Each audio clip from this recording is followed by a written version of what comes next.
Wherefore, seeing we also are compassed about with so great a cloud of witnesses, let us lay aside every weight and the sin which doth so easily beset us, and let us run with patience the race that is set before us, looking unto Jesus, the author and finisher of our faith, who, for the joy that was set before him, endured the cross, despising the shame, and is set down at the right hand of the throne of God. For consider him that endured such contradiction of sinners against himself, lest ye be wearied and faint in your minds. Ye have not yet resisted unto blood, striving against sin, and ye have forgotten the exhortation which speaketh unto you as unto children. My son, despise not thou the chastening of the Lord, nor faint when thou art rebuked of him. For whom the Lord loveth, he chasteneth, and scourgeth every son whom he receiveth. If ye endure chastening, God dealeth with you as with sons.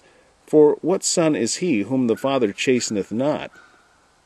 But if ye be without chastisement, whereof all are partakers, then are ye bastards and not sons.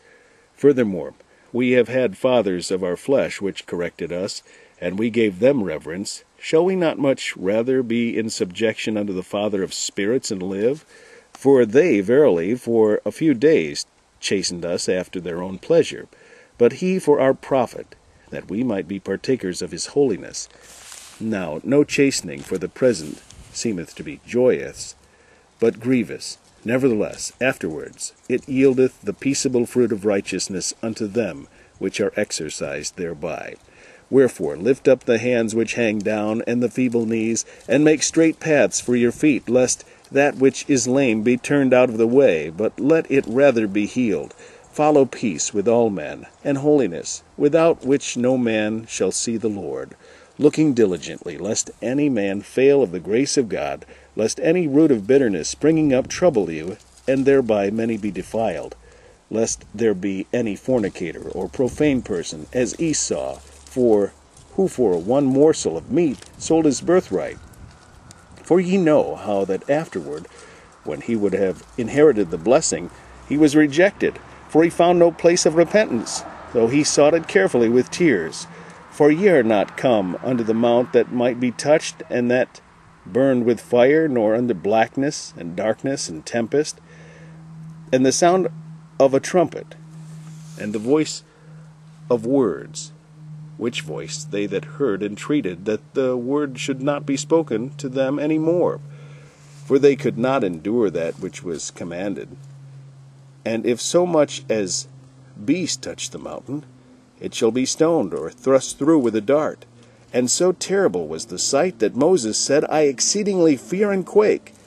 But ye are come unto Mount Zion, and unto the city of the living God, the heavenly Jerusalem, and to an innumerable company of angels, to the general assembly and church of the firstborn, which are written in heaven, and to God the judge of all, and to the spirits of just men made perfect, and to Jesus, the mediator of the new covenant, and to the blood of sprinkling, that speaketh better things than that of Abel. See that ye refuse not him that speaketh. For if they escape not who refused him that spake on earth, much more shall not we escape, if we turn away from him that speaketh from heaven, whose voice then shook the earth. But now he hath promised, saying, Yet once more I shake not the earth only, but also heaven. And this word, yet once more, signifieth the removing of those things that are shaken, as of things that are made, that those things which cannot be shaken may remain. Wherefore, receiving a kingdom which cannot be moved, let us have grace, whereby we may serve God acceptably with reverence and godly fear. For our God is a consuming fire.